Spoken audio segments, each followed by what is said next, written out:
Hello, BookTube. I've done it again. I've gone out book shopping. I went to the place that I just filmed recently for the last book haul. I went back there, and then I went to the local library where they were selling 50-cent $1 classics, and I couldn't resist, and I got some pretty amazing finds. So I figured I'd show you what I got today and talk about it a little more. Today was the graduation ceremony for a bunch of my friends, so I've been feeling very, very betwixt and between. A little bittersweet, but there's nothing to cheer the old spirits like some books. But the first thing I want to show you is this. As mentioned in my previous book haul video, I got this copy of The Magic Mountain. I said I wanted to make my own cover, so I started making it, and this is what it looks like so far. The Magic Mountain cover. I just made this out of stock paper, and I got some white out sort of dots going for the stars. It's not done yet. I'm going to add some trees coming from the corners and some clouds, and then I'll cut out the letters The Magic Mountain and tear this off, put it on, and have my own special book. So I'm really excited. I don't know if you've ever made your own cover. You'll get this feeling that you just want to pick it up. It feels more connected to you. I'm going to show you this when it's done. I'm really stoked. I had planned to read the Iliad next, but now that I'm doing this, I might want to read this next because I'm about to be in the mountains. So, Magic Mountain in the mountain. So the books. This is really fun because the thing that I showed you last time was this P.G. Wodehouse Jeeves book. I don't think I gave you this much of an introduction because I didn't know anything about it. But this is I don't even know how to describe this really. This is one of the greatest humorists of the 20th century. It's an Englishman, P.G. Wodehouse. And his two most famous characters, Bertie Wooster, the feather-brained, rich young man living in London and New York, and his brilliant but somewhat morose and valet, Jeeves, and the adventures they get into. And I have not read a book that was trying to be mostly just funny. I don't know if I've ever read just like a humorist's book, besides maybe some Mark Twain stuff. But let me tell you, this works. This works very well. And I incidentally read the first book in the series because I learned, hey, this is the second book. This is called The Inimitable Jeeves, that you can tell from the inside cover. But what was the first one? I was like, I got to read that one. And it's called Man Jeeves. So I put it up on the old Kobo, and I read it. I pretty much swallowed this book, and it was hysterical. And I thought I might read you a passage from it because it's just so good. I can't not share. And in the preparation for this video, I thought, well, I'll just read it to them, and I tried to practice it out loud, as one does. And I found that my American accent with it was a bit lame. So I'm going to just put on a very bad fake British accent just because that's the spirit of it. And I apologize for all of my English audience. If anyone out there is English, then just know that this is a caricature by an American. But the context of this is that Bertie Wooster is learning just what a genius Jeeves is and how he seems to know everything about horse racing and fashion. And this is kind of the paragraph that follows after he has a fashion escapade where Jeeves helps him out. He says this: "It isn't only that Jeeves's judgment about clothes is infallible, though, of course, that's really the main thing. The man knows everything. There was..." Oh, you can hear the train in the background. That's the Claremont train. But anyways. "The man knows everything. There was the matter of that tip on the Lincolnshire. I forget now how I got it, but it had the aspect of being the real red-hot Basco. 'Jeeves,' I said, for I'm fond of the man, and I like to do him a good turn when I can. 'If you want to make a bit of money, have something on the Wonder Child for the Lincolnshire.' He shook his head. 'I'd rather not, sir.' 'But it's the straight goods. I'm going to put my shirt on him.' 'I do not recommend it, sir. The animal's not intended to win. Second place is what the stable is after.' Well, a perfect piffle, I thought, of course. How the deuce could Jeeves know anything about it? Still, you know what happened. Wonder Child led till he was breathing on the wire. And then Banana Fritter came along and nosed him out. I went straight home and rang for Jeeves. 'After this,' I said, 'not another step without me, without your advice. From now on consider yourself the brains of the establishment.' 'Very good, sir. I shall endeavour to give satisfaction.' And he has, by Jove. I'm a bit short on brain myself. The old bean would appear to have been constructed more for ornament than for use, don't you know?' And man, what a sentence. The old bean would appear to have been constructed more for ornament than for use. I just think this writing is so delightful, so fun. I've not read anything like this. And I had an experience, in fact, reading this. I wonder if you've ever had the same experience where you encounter something in art, literature a lot of the time actually, but in art where you feel like a facet of your personality, just some sort of fragment of yourself, whether it's part of your sense of humor or just your outlook on the world, has been distilled and purified into a work, and you can kind of see yourself in it and now understand yourself better in a way. I feel like I've had little moments with my friends where the sense of humor is kind of along these lines, but it's never been put forth in such a clear way. And then I read this book and I was like, this is what I love about it. This has the spirit of this kind of humor, of this like, duo and just like situational comedy of being kind of an idiot, but having someone there to back you up, and there's warmth underneath the whole thing. I really love that. So I read this book. I'm now reading this Jeeves book, and where this leads is that after getting that from the first book haul, I realized that I'd left behind another P.G. Wodehouse book because I didn't know what a great author he was, and so I went back for it. And this is what I find. I found the book I was looking for, which is The Luck of the Bodkins. I don't know anything about this, haven't read it yet, but the first sentence, I'll read you the first sentence. I won't give you the old bad English accent again, but this first sentence is amazing. Into the face of the young man who sat on the terrace of the Hotel Magnifique at Cannes, there had crept a look of furtive shame, the shifty, hangdog look which announces that an Englishman is about to speak French. So I got that one. And then I saw another P.G. Wodehouse book, which is Leave It to P. Smith. So I was like grabbing that. And then the cream of the crop, the golden nugget, The Most of P.G. Wodehouse, which is a collection of tales. And these other books that I've gotten are not included in this, so I'm glad that I got it all. And that's beautiful. And now, of course, I've got a bunch of stuff on my Kobo through illicit means, but that's another thing. So I'm just so excited to have this. This author I can already feel is becoming a good old friend. His writing style is just very warm and loving. So yeah, some P.G. Wodehouse. If you're a P.G. Wodehouse fan, let me know, because I'm just now getting into him, and he is remarkable. Okay, so the next books that I got from that first shop were, where should I go from here? Yeah, here. Actually, I set these out in different piles, so maybe I actually made this a little bit confusing for myself. But I'll start with these. As some of you may know, if you follow Steve Donahue's channel, he is currently doing a read-along of Anthony Trollope's The Claverlings, which is really cool.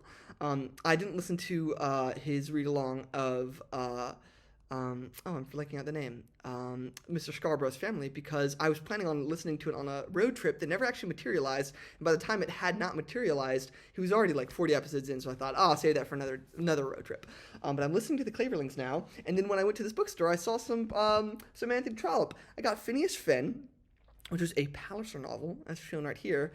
And I also got, funny enough, this mystery book. And when you're scanning the shelves of a used bookstore, you see a lot of things like this. And most of the time, when you're surrounded by hundreds of books, your brain doesn't give it second thought. You just kind of glance over it and you're like, oh, that's probably just some old thing that I don't know. And, I can't check the inside of every single book. But for some reason, I checked the inside of this one. And I opened it, and I see Barchester Towers.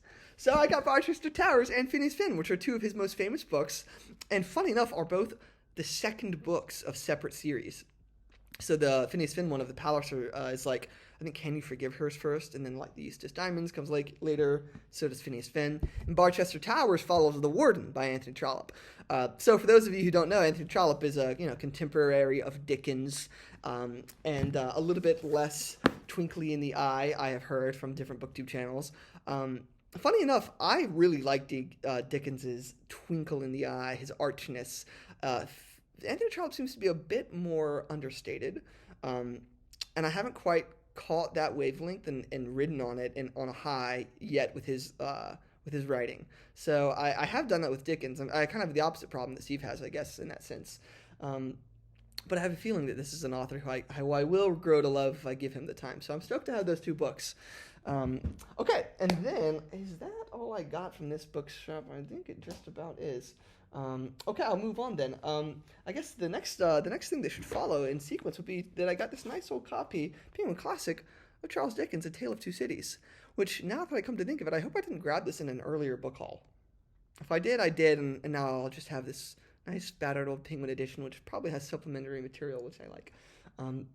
But yeah, Dickens is an author who I'm frankly more excited about than Anthony Trollope personally, but I'm not sure exactly where to start, and he's not on my mental TBR. I don't really keep a formal TBR, but on my mental TBR, he's not anywhere up high on the list. So we'll see where that goes. I'll probably put this next to David Copperfield and then read sections of each and just decide what I want based on where I'm going. But if you like Dickens and have a recommendation, let me know. Okay, cool. I think all of the rest of the books came from the library that I went to, the Claremont Library, that had all these books for like 50 cents and $1. So all of these are pretty nice, good, cheap finds. The first one I'll show you is another classic. It's Mary Shelley's Frankenstein. I mentioned in my book call with Adam, that video, that I was assigned to read this in high school. But I was experiencing at that time the only real instance of depression in my life. And I don't know if you've ever had depression before, I hope not. But one weird symptom that can happen is like the lack of memory formation. I don't remember this like at all. I know my eyes passed over every word, but I don't really remember it. So I'm stoked to have it again and give it another shot because I don't know where that old copy went. This edition is the 1831 text. Mary Shelley, if you don't know, she wrote it originally in 1816, something around like that. Maybe 1818 maybe.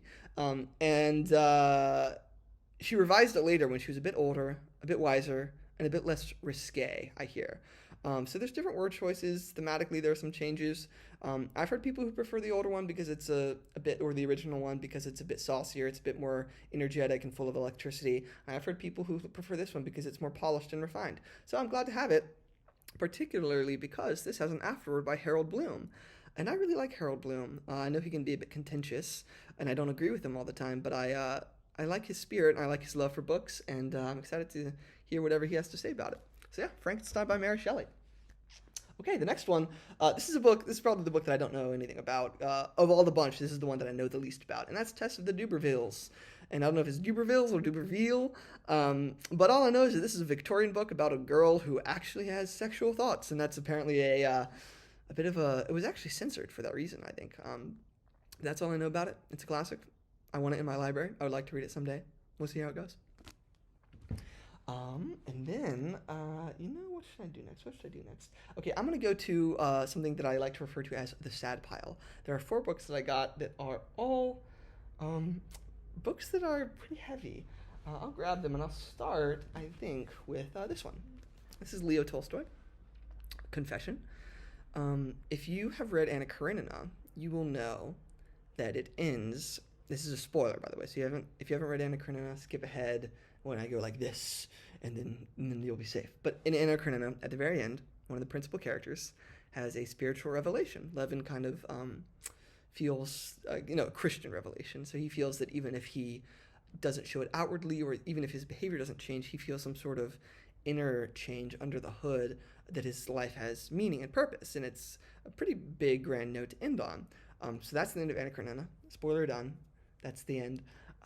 But after that happened in real life, Tolstoy had a bit of a spiritual crisis.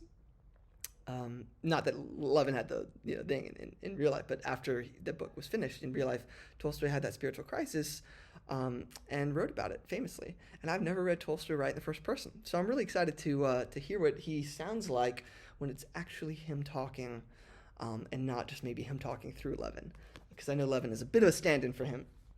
So yeah, that'll be kind of heavy, but we'll see how it goes. The next one is a book that was mentioned recently on Joshua Kribo's channel, and that's William Styron's Darkness Visible.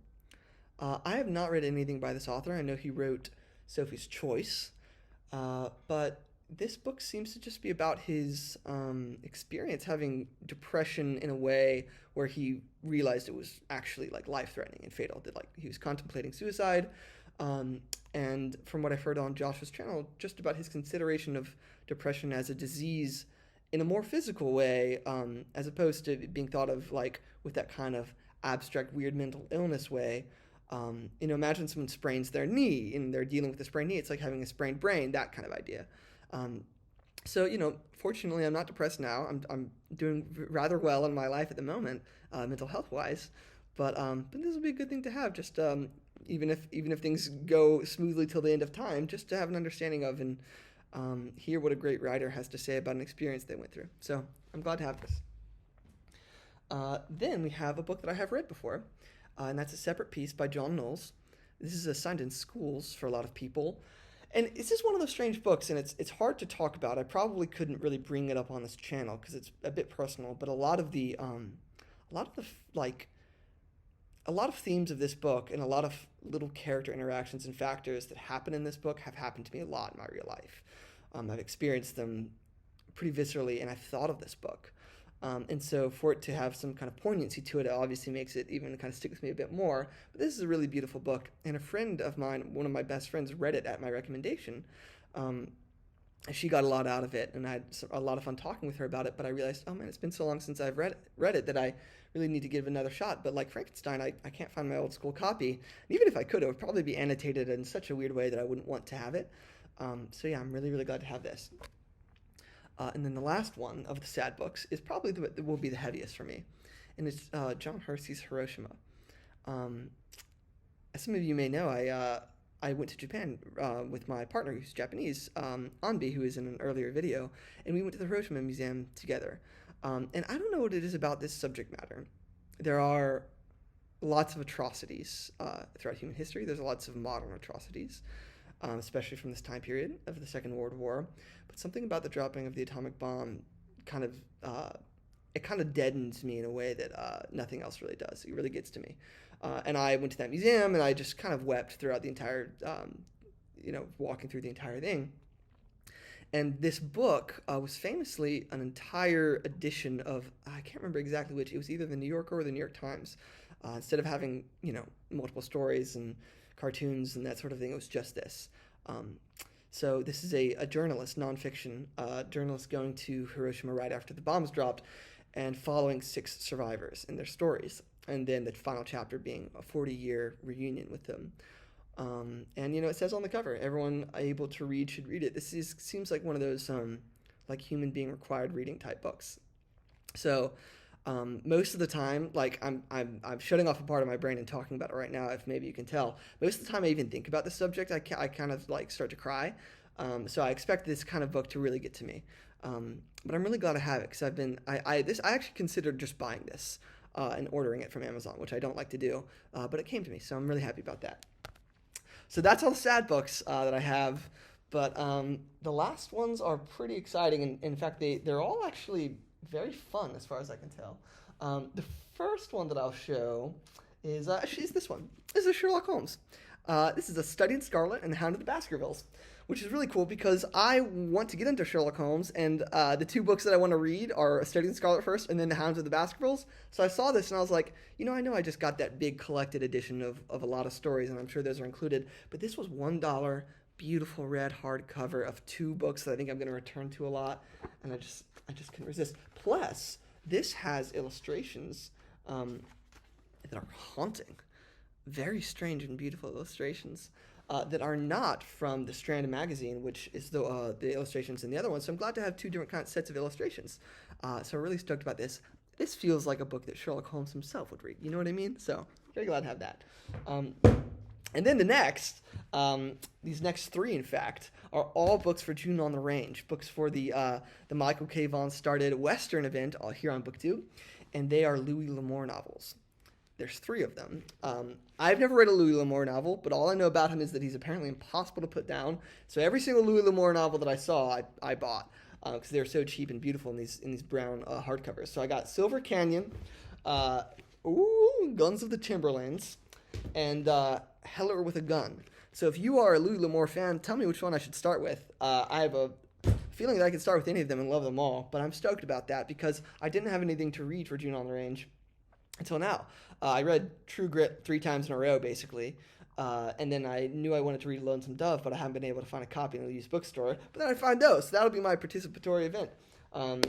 Anyways, and the last book of the haul is a little bit of a strange one, because it's come up before, and it's completely clear and white. Oh, that's actually the title. But it's completely clear and white, and then you see on the side a very amusingly written Canterbury Tales, and I thought, oh, it's just the Canterbury Tales. That's pretty cool. I already have a copy of that. But then I opened it, and I saw that this is literally just the Canterbury Tales in the original Middle English. There is absolutely no critical annotations or commentary or anything like that on the page. There's a glossary in the back, of the Middle English words that might not have survived or have spellings that are so different that you might need help. But everything else, it's just the pure form.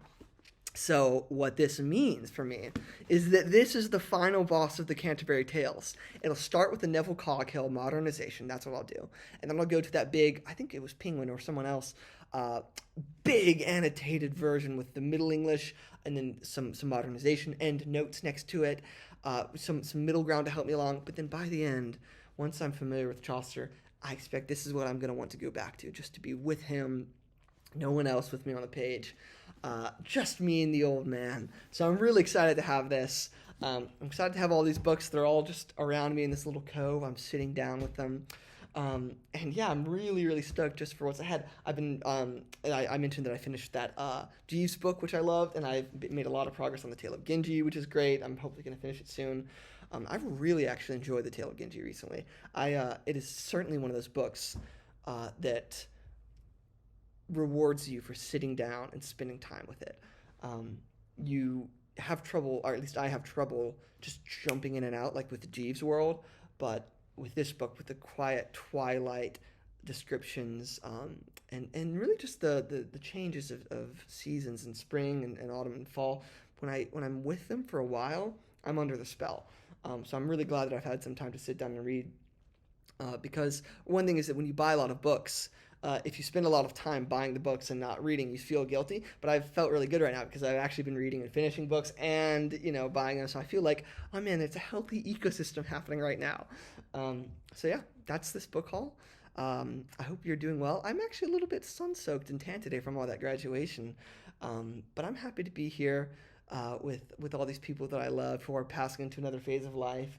And I'm really happy that I've been able to get some books while I'm here in California.